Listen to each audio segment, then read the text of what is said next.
Copyright disclaimer. In other words, I heard Hitler was a pretty bad guy, but sure, sue a kid talking about a gumball movie on the internet. Previously on Calvin Benson. Wait a minute. In the script it says that the entire gumball plot might have been leaked on the gumball wiki? I need to tell you this now. But wait, the script also says the video ends now.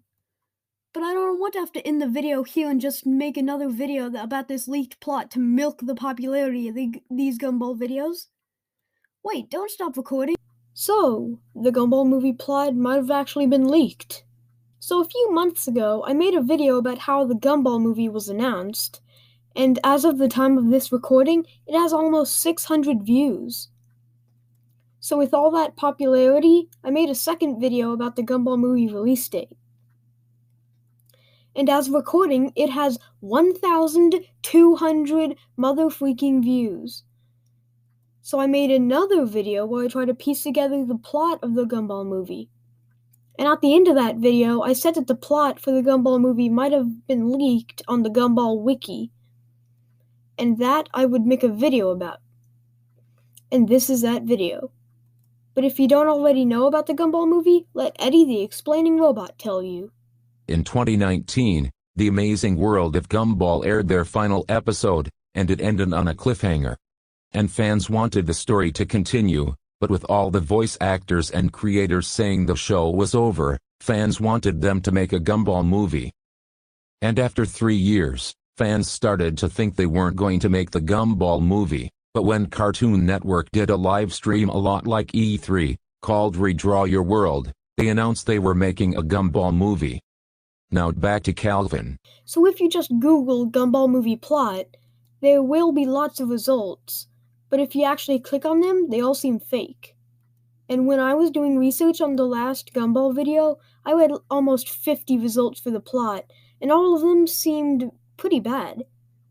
But one plot stuck out to me, and it was from the gumball FANDOM part of the FANDOM site. If you want to visit and read the plot on your own, the link to the site is in the description. But anyway, when I read it, I realized that this seems like the perfect plot for the gumball movie. Here, let me read it to you. And in case this plot is real, spoiler alert. And I recommend just closing your eyes listening to me reading the plot so you can picture it in your mind better. So the prelude to the film begins with a short film called The Amazing Introduction of the Gumball in the credits, set to an instrumental of the song Christmas Wrapping. Gumball introduces himself and all of the film's main characters, set to clips from the show's past. It all builds up to Gumball chastising the viewers for being impatient with a censored F-bomb, which would be possible because the film would be on a streaming service and not on cable TV, so they wouldn't really have to censor it. They'll just give it the proper rating. Anyway, NIE states that he can't swear because it's a PG movie, and Gumball responds that it's Gumball, who will care. Then they both bow to the audience. The film properly starts on Rob falling into the void. Gumball wakes up thinking it was a crazy dream, but it turns out he wakes up the exact day the world ends.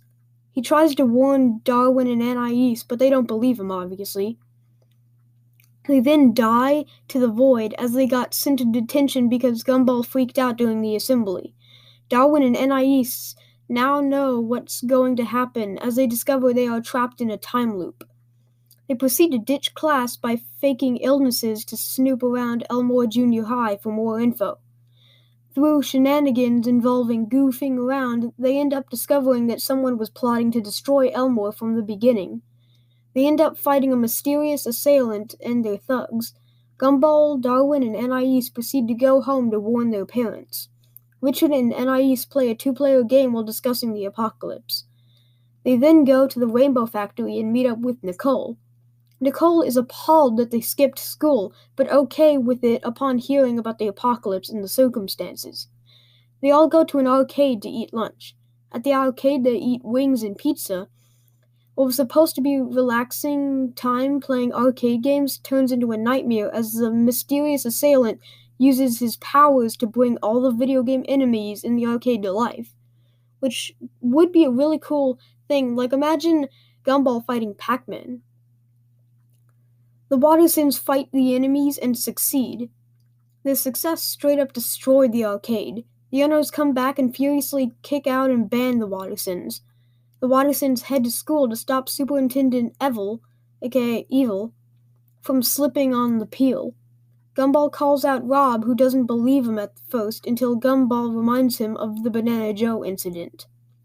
Rob exits his disguise. Anais wonders who was the assailant.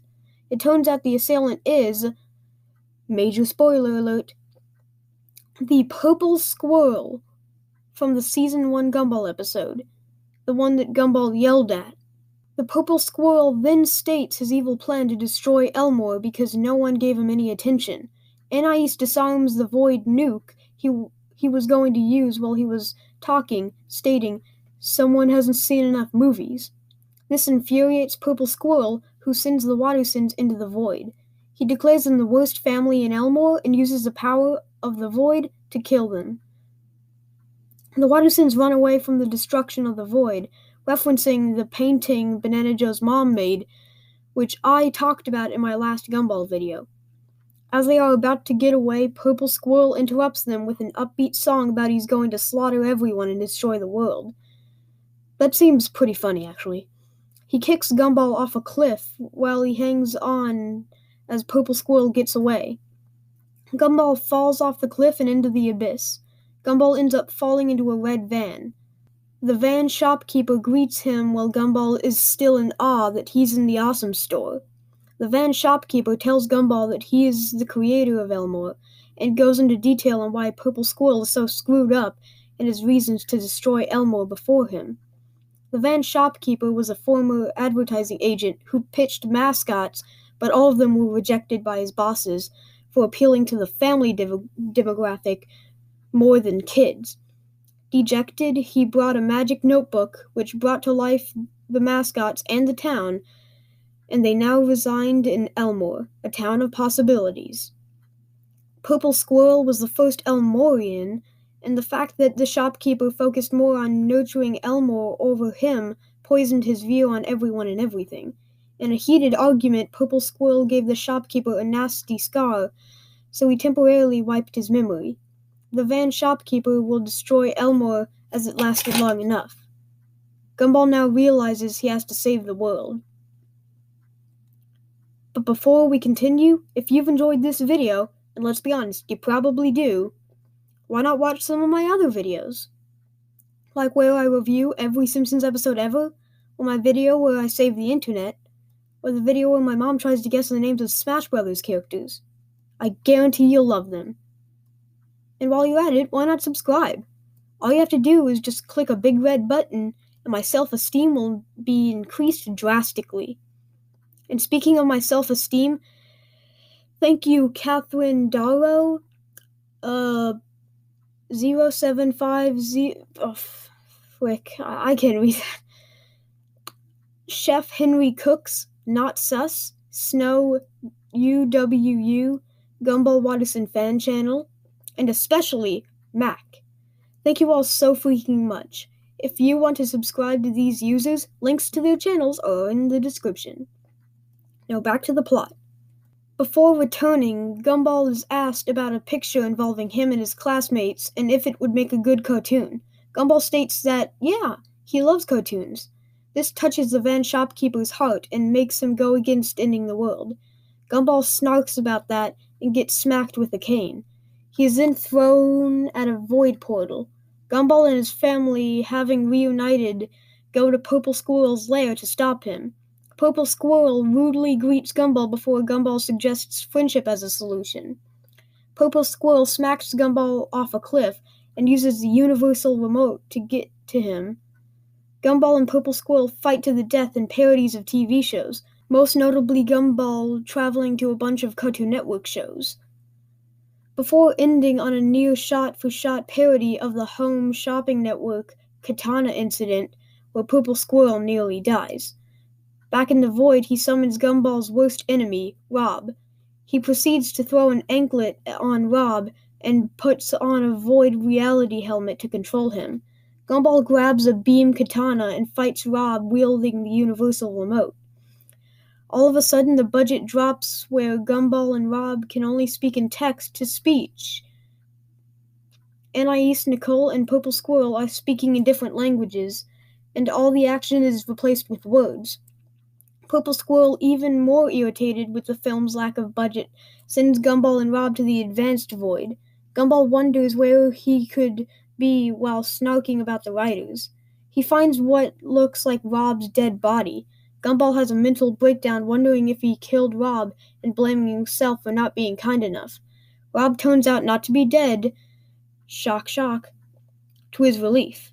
They have a discussion about how screwed their situation and their lives are.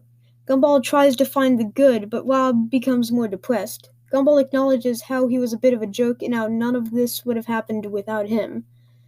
Rob calls Gumball out for being insincere and listing off how everyone else had a better life than him. Gumball then restates it wasn't their fault, if anything, it was the squirrel, and tries to state that we did a better job today than most days in our lives, and to not be so down about this, 'cause we'll get through it. Rob starts to agree, but cries about how hopeless the situation is. Gumball proceeds to hug Rob, and through the power of love for his friends, lights the darkness as they float into the air. Pretty corny. Rob sees the anklet and chucks it. Purple Squirrel's head explodes. Jeez. And the characters all run away from the void's explosion. Gumball smacks Purple Squirrel's soul repeatedly. Gumball attempts to make it back by running on glitchy stairs and makes a leap to the door. He wakes up to everything seeming like it's back to normal, although Gumball notices something is wrong. The fake Watterson's chant, "It's for your own good," over and over and over before their faces melt off. Jeez. Gumball is terrified at the situation and notices Purple Squirrel's soul. They then have a huge battle until Purple Squirrel decides he's had enough and uses his power to throw the sun at Gumball. Darwin, Anais, and Rob catch up to him as they see they are about to die. Darwin tries to save everyone, but Purple Squirrel burns him with the sun's laser. Darwin is on his deathbed and tells Gumball he was always a good kid no matter what anyone else said, and that he loves him. Darwin dies to Gumball screaming no and abandoning all his remaining hope. Purple Squirrel proceeds to conquer Elmore by causing non-stop lightning storms, earthquakes, and volcanic lava to pour out. Anais does a final live stream to Elmore's residents before giving up. Polly, Penny's sister, sees the broadcast and refuses to give up hope, having another broadcast telling everyone to pray for the Wattersons. Everyone in the town joins hands and mentions multiple times how even though Gumball was flawed, they want him and the Wattersons to make it out okay. This power sends orbs into the sky, which give Gumball, Anais, and Rob the power to fight for the world, turning Gumball giant, Anais into a sword, and Rob into a shield. Purple Squirrel becomes giant and fights them in a really cool action scene. Purple Squirrel cannot lose as his magic armor makes him invincible. Darwin, as an angel, comes back and tells Gumball he might have a weakness.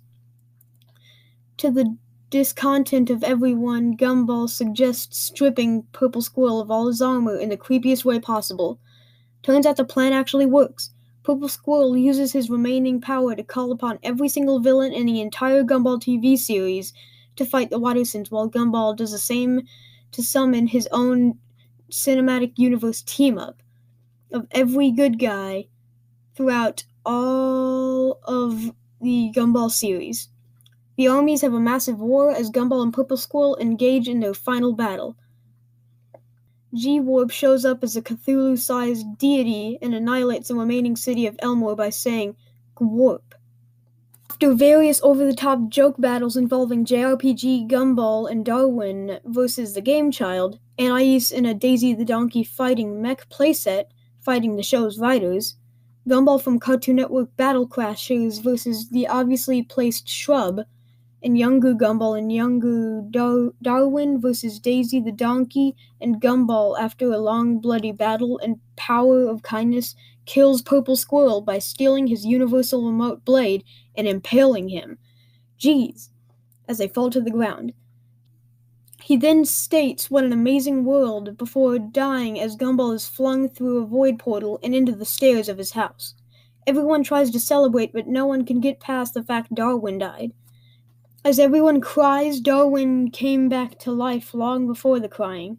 Gumball tells him to cop out, and Darwin knees him. Everyone rejoices in Darwin's return, and he calls Nicole and Richard Mom and Dad, for once.